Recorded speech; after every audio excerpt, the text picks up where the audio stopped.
Hello, I'm Council Chair Andrea Harrison. The holidays are upon us, and we want to make sure we can all fully participate in the joy of the season. Stay tuned for a special holiday edition of Telling Our Story in Prince George's County. We'll have important holiday resources and safety tips, so get ready to take notes. Telling Our Story in Prince George's County comes your way in just a moment.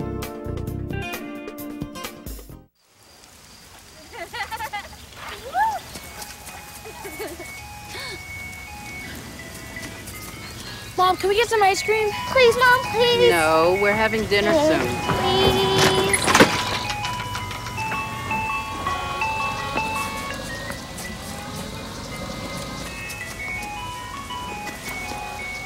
You don't have to be perfect to be a perfect parent. There are thousands of children in foster care who will take you just as you are. Welcome to Telling Our Story in Prince George's County, a production of the Prince George's County Council. Our story is about caring people and vibrant communities, our children, youth, and families, our great opportunities for culture, and our rich history. A wonderful place to visit, featuring our past, present, and a future full of promise. This is Telling Our Story in Prince George's County. Insight, knowledge, and perspective on the things that matter to us all, with your host, Council Chair Andrea C. Harrison. Hi, and welcome to Telling Our Story in Prince George's County. This program is a production of the Prince George's County Council. I'm your host, Council Chair Andrea Harrison. Telling Our Story in Prince George's County offers a unique opportunity for us to come together and share some of the great stories taking place in our communities. I believe our success as a county depends in part on our ability to tell our own story, and that's why we're here today. There's no better place to spend your holidays than in Prince George's County. I am joined in the studio by a very special assembly of community leaders with information for those of us who need safety tips or just a little help getting through the holiday season. My thanks to each of you for joining me to tell our holiday story in Prince George's County. Let's begin with introductions. Hi, I'm Gloria Brown, Director of the Prince George's County Department of Social Services. It's a pleasure to be here with you today. Very good. Hi, I'm Pastor Anthony Macklin, the pastor of the Sanctuary at Kingdom Square and president of the Collective Empowerment Group, and we're certainly blessed to be here today. Good afternoon. I'm Gwendolyn Ferguson, president and CEO of United Communities Against Poverty. Thank you for having me to be a part of your segment today. Good afternoon. I'm Teresa Grant, the acting director of the Department of Family Services. It's a pleasure to be here. Good afternoon. I'm Pamela Creekmer. I'm the health officer and the director of the Prince George's County Health Department, and thank you for having me. Hello, Council Chair. I'm Ronnie Gill, Director of Emergency Management. And always, it's a pleasure to see you. Absolutely.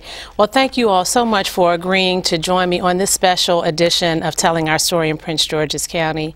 As you know, as we said in the opening, that the holiday season is upon us, and we have a lot of resources here in the county to help our residents through tough times. And we don't always talk about it, and that's what Telling Our Story is all about. So I'm going to ask each of you about some of the services that your particular agency or group provides so that our listeners or our viewers will know what you do. And I guess we can start with the Department of Social Services.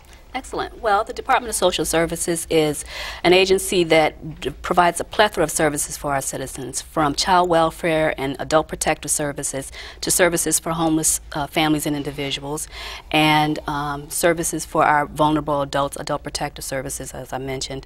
And we also do a very robust program during the holidays. You want to tell us a little bit about that program? Well, we partner with many people in our community, faith-based as well as private organizations. We have one program that's called Holiday Sharing, where those with a heart to give contact us and we identify those families that are in need. In addition to that, we partner with the Redskins Foundation every year to do the Harvest Feast for Thanksgiving, where we give away turkey dinners. Pastor Macklin. We are excited. I want to say thank you, first of all, for allowing us to be here and to be able to share many of the things that the faith-based community does. We at the Sanctuary, along with those who are part of all of the connections that we have, are able to reach out to do a number of things. First of all, to make sure that every family is fed, and we do that through our focus on giving projects. We go out into the communities. We have, over the past few weeks, attempted to serve at least 100 families every week to provide food, not just for the holiday season, but of course every week. We've also been able to partner with the MGM Corporation, who have helped us to give away over 500 coats to school-aged children. We also have a program which we reach out to the families and the children of incarcerated parents, a toy drive to make sure that every child has toys during this holiday season. And last but not least, we want to make sure, because there are certain people who sometimes go through seasons of distress and grief, and we also have grief programs and counselors available so that nobody has to face the holiday season alone. Very good. Thank you. Ms. Ferguson, tell us about UCAP. What is the United Communities Against Poverty, and what services do you provide? United Communities Against Poverty, better known as UCAP, is the designated community action agency for the county. And we provide a variety of services in a number of ways, but our primary goal is to help individuals to sustain their lives and become self-sufficient. We are proud to say that we are one of the recipients of the donation from the Redskins this year. So this Thanksgiving, we will be distributing Thanksgiving baskets to the community residents. Many have already signed up for our program this year, and we will be distributing baskets on Monday, November 25th from 10 until 8, and on Tuesday, November 26th from 10 o'clock until 6 p.m. Again, individuals have signed up to participate in that drive, and we want to ensure that we give every family that's in need a basket this Thanksgiving season. Now, what about after Thanksgiving? Because then we'll be moving into Christmas. There's always a lot of outreach during Thanksgiving, but then we have Christmas and we still have people who are hungry. Do you also provide services then? Yes, we have a food pantry on site at the agency, and we're able to provide nutritious bags of food for individuals in need. So they can call our offices at 301-322-5700 to inquire about and get an appointment to come in to receive a nutritious bag of food. And that's an ongoing program that we provide at UCAP. Very good. Department of Family Services has a number of actually different segments of your agency, including that the Department of Aging. You want to talk a little bit about what you provide? Yeah, first of all, let me just share a little bit about the Department of Family Services. Our primary mission is to strengthen individuals and families in Prince George's County, and we want to make sure that they are prepared and that they can reach their full coping capacity. In doing that, we have three primary divisions within the Department of Family Services. We have our Children, Youth, and Families Division, our Mental Health and Disabilities Division, and our Senior Citizens Division. And so basically we touch all segments of our population here in Prince George's County. In regards to the seniors, we have a wonderful array of services and programs, and that's the division in which we provide direct services. The other divisions, we work very closely with our community partners. As a matter of fact, today, we're having our Thanksgiving meal at 19 nutrition sites throughout Prince George's County, and today they had double dessert. And so that's a treat for our seniors. But we do, you know, our seniors are special here in Prince George's County, and we do everything we can to support them. As a matter of fact, on December the 18th, we're going to have the very popular Red and Gold Holiday Gala. Now, at that gala, we have about 1,600 seniors in Prince George's County dressed in their finest, red and gold. It's a spectacular event, but that's our way in Prince George's County that we give back to our seniors.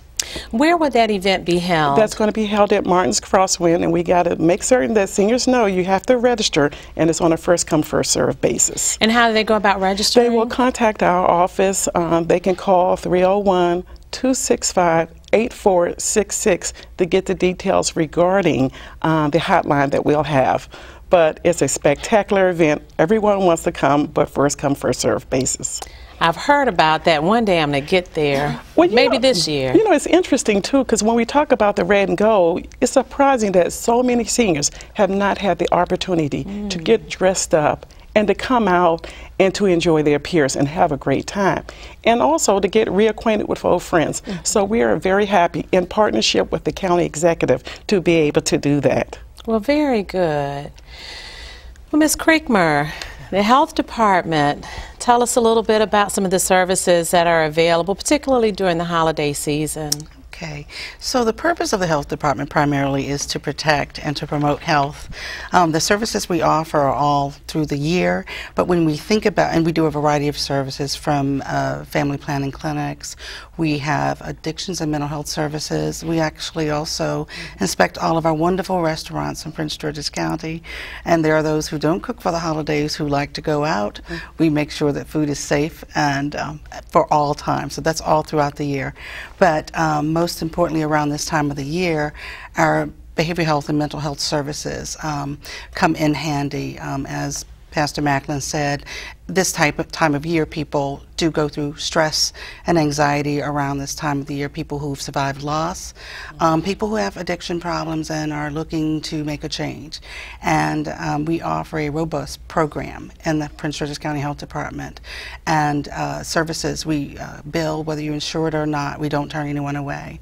And we don't want you to be alone. And if you are seeking help or just someone to talk to, you can reach out through our health department, or 211 is the safest way if you are looking for need. But during this time of year, it's a struggle for many people. And we have robust services at the health department that can help assist people. Very good. Mr. Gill, let's talk about what you do and what your agencies, and I said that plural, what do you provide, and some tips perhaps? Sure. The Office of Emergency Management, one of the things that we focus on is preparedness for our citizens in times of disaster, some type of an emergency. When you look at the holiday seasons, you're talking about folks with Christmas trees, their decorations, their cooking, right? And then the inclement weather. So what we do is we either through our notification system, we let the residents know when we're looking at bad weather, inclement weather, any type of emergency that we may be facing. We send out alerts concerning that. Secondly, we offer preparedness classes for folks to make sure they're ready for the holiday season, what they should have, what they shouldn't have, changing batteries and smoke detectors, making sure carbon monoxide batteries are changed. So that a lot of times that's when the fire service has most of their fires, again, due to lighting on Christmas trees. So some of these things, we post this on our website. If you need any training, you can contact our office, 301-780-8183, for any information preparing for any type of event. Before we break, I just want to go back a little bit. I know that you're not here representing the fire department, but can residents contact the fire department to get smoke detectors, to get carbon monoxide detectors, any of those types of things? Do you, can you speak to that a little bit? Sure, I can speak briefly on it, a little bit on it. You can contact your local fire department. They will come out, install the smoke detector for you. And one of the biggest problems is not having a non-working smoke detector or defective smoke detector. It's that the battery hasn't been changed. So we constantly remind. It's a little after, but spring forward and fall back is when you should change your smoke detector batteries. And if you haven't at this time, I urge you to change it now. Sure. And then also for our residents, call 311 if you ever have a question. But it is time for a short break, so let's please stay tuned with us for more tips for the holidays, as well as resources that we can provide to you. Telling Our Story in Prince George's County returns in just a moment.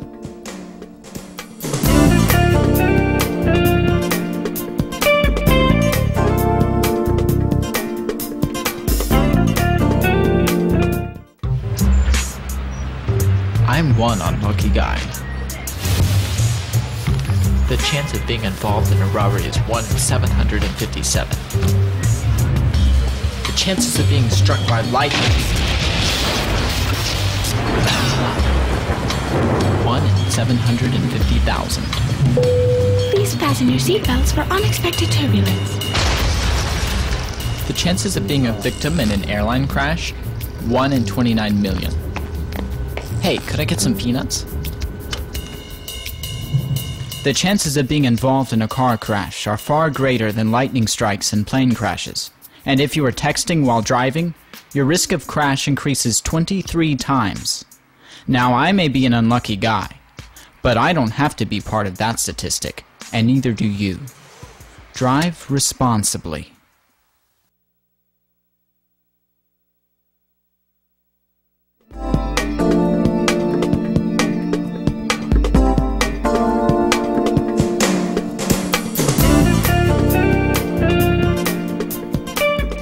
Welcome back to Telling Our Story in Prince George's County, a production of the Prince George's County Council. I'm Council Chair Andrea Harrison, your host, and we're telling the story of Prince George's County during the holiday season. I want to once again thank my studio guests for joining me.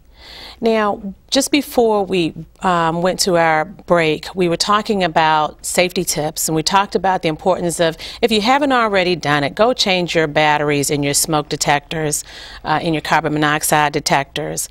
But, you know, we talk about, cooking, we talk about, heating during the winter months, and some safety issues around there. Now, I think that by now everyone should know that if for whatever reason you don't have heat, not to turn on your oven and open the door, because then you have carbon monoxide. Is that the gas? The net gas, perhaps. Possibly, if the burners go out on your stove, then you would have natural gas escaping into the house. And we don't want anyone to be injured, or we've heard stories where, fire department has come and taken families out because for whatever reason they were heating their home in some kind of way that didn't work. But we also have, within some of your agencies, opportunities for individuals to contact you if perhaps they lose their utilities. Can someone speak to resources that may be available? Sure. At the Department of Social Services, we run the energy program. We work with citizens to get their gas bill as well as their electric bills paid. And we see over 11,000 citizens a year for this service. So if someone is experiencing a hardship because they're about to be shut off or have been shut off, I would urge them to contact the Department of Social Services. And can I chime in and say, every church has a missions budget, and we're willing to reach out and do all that we can. Nobody wants any of their members without heat and utilities. Contact your pastor and say, Pastor, we can't keep the heat on. And I'm guaranteeing you that somehow, some way, we'll figure out a way to try to help and reach out to people. Now, what about those people who are not members of a church? Well, they ought to come on and join real fast. In all seriousness, we reach out to everybody because, again, the community, it's all of us. And we never know, we have people who come from motels, who are homeless, and we want to service them just as well. Everybody. Our responsibility is to love everybody, and we do a good job at that here at this county. And I kind of said that in jest, but there are some people who may be reluctant to go to a church to ask for help because they're not members, and I think the message there is that no person is too big or too small, that the arms of the church are open to each and every one. That's what Jesus commanded us, to love our neighbors as ourselves. Our responsibility is to love everybody. And I hope and pray that we as a community, that's why I'm sitting here on set, not because I'm just trying to be the religious leader, but because we all work hand in hand. We work with the Warm Nights program to help to house those who are homeless. And there's several churches, I would think over 26 in all, who take a week to make sure that the homeless are housed. We have businesses that make sure that the meals are fed. We go to certain places to make sure that they have showers and able to get their clothes clean and able to get their hair cut and those type things, dental services. So it's a whole community, it's a whole village that's working together. Absolutely. And I also like to say this federal program, Emergency Food and Shelter Program, that's administered through the Prince George's Department of Social Services. And there are several nonprofits that participate and receive funding to assist individuals throughout the year that get behind with their rent, their mortgage, their utility payments, and also receive resources to provide shelter for those in need of shelter throughout the year. So you can always call on the Department of Social Services. They can provide you with a listing of all of those nonprofits in the county that are available and able to provide assistance to those in need. Absolutely. You know, during the, I'm glad you brought up the Warm Nights program. We have a very large population here in Prince George's County of homeless individuals. And just because we don't necessarily see them sleeping on grates or walking up and down the street as you may see in an inner city situation, we have many people who live in woods in our communities, and they form families. They may not be blood, but they form families, and they take care of one another the best they can, but they're cold, they're hungry, and they need help. Some of them may need mental, some sort of mental social service, and so let's just talk about the mental social services that we may see during the holiday season with people grieving and just being a tough time. Can one of you speak to that? Well, go ahead. Well, I would just start with what generally gets, if there are no mental illness issues, a lot of people get stressed during this time of the year, and it's really because of expectations that are really misplaced. And it's just my advice to people would be to just take it slow, plan ahead, don't overspend, keep it very simple. And if you are alone or you are grieving because of loss, reach out and just ask for help. All of our agencies and the churches in this community are here to help. That is the biggest thing that we all do. And there is no denomination on that. And we want people to reach out and just ask if you're lonely, someone to talk to. Reach out and just say, you know, you don't have to give your whole life story, but we want you to reach out and not be alone. Teresa, you were going to say. The other thing I wanted just to add that we need to basically look out for each other, look out for our neighbor. When you see someone in trouble, we want to make certain that we're directing them to care. And again, I think, especially with a lot of the things that are happening in the area of mental health, we need to increase the awareness of mental illness. We do a great job of taking care of our physical health, but we don't always take care of our mental health. And so I encourage folks to call 211 if they feel like they're getting in trouble. And the main thing is all of us from time to time get a little sad, lonely, or depressed. But when you feel you're getting stuck, then you need to seek out help. Residents have benefits that they might not be aware of and underutilizing. For example, most people who are employed have employee assistance programs at their jobs, and most people think that they're connected to their jobs and all of their business would be out there, and that's couldn't be any further from the truth. Most employers hire a separate vendor to administer those plans, and for county employees, there are 8 free visits connected with that benefit to a provider of your choosing. So we want people who might not have reached out before to know that a lot of you have a benefit, and take advantage of it. Sometimes it might be an hour to talk to someone. That's all you need. But reach out to help. There are probably more benefits out here and more help than you would think. So just ask for help. So staying on this subject, just recently in the news we heard in Virginia where a young man attacked his father, a prominent individual within the community, and then ended up killing himself after there had been a mental evaluation and it was determined that he needed help, but the way it was reported that there were no beds available in the hospital, there was no room in the inn. In Prince George's County, I know you said earlier no one is turned away, but I guess what I want to do somehow is to reassure our residents that they won't be turned away. Can we do that? Can we assure our residents that if there is an issue, that there is some place for them to go? I'm hoping that with all of the excitement, with the coming of the new hospital, and with all of the excitement, we were talking back in the back, and everybody was talking about the different health clubs that we join to make sure that our physical bodies are in shape. But what would happen if in the coming future we would have mental health clubs where people can come in and walk in just like we walked into the boys club and the girls club when we were growing up. It kept us out of trouble. We had a safe person that we could talk to, we could be ourselves, we could work out our issues. I'm hoping that in the near future that we'll come up with some creative idea, especially in our healthcare enterprise zones, that would help us to speak to the issues that people really struggle with in silence and may not know that there's help out there. And I want to, on that same subject though, we talked about the mental health, but then you also mentioned addictions, Yes. whatever the addictions, whether it's drug, alcohol, whatever it is.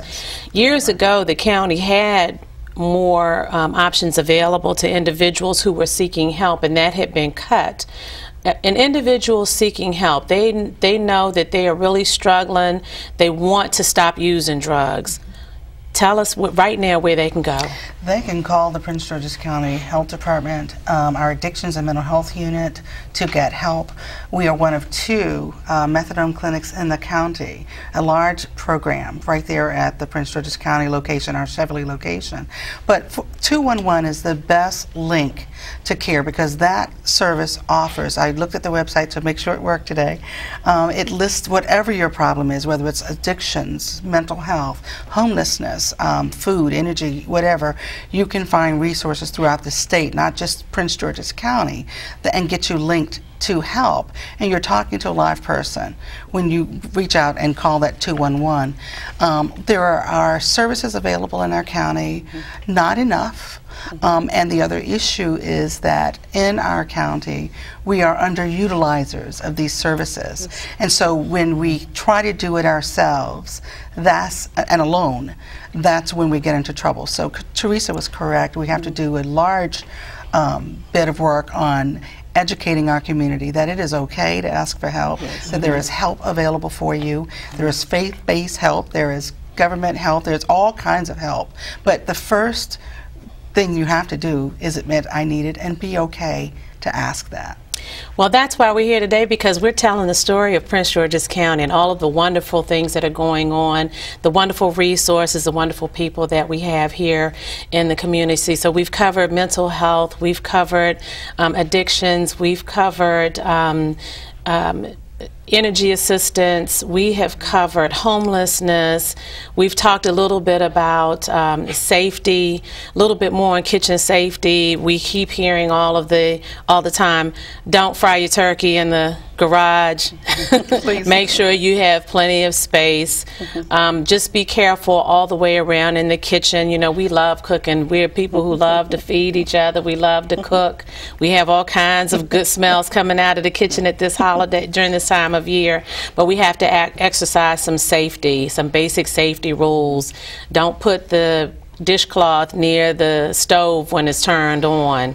You know, make sure that the pilot, that, you know, when you turn on the range, if it's a gas stove, make sure that the fire actually comes up and not turn it off.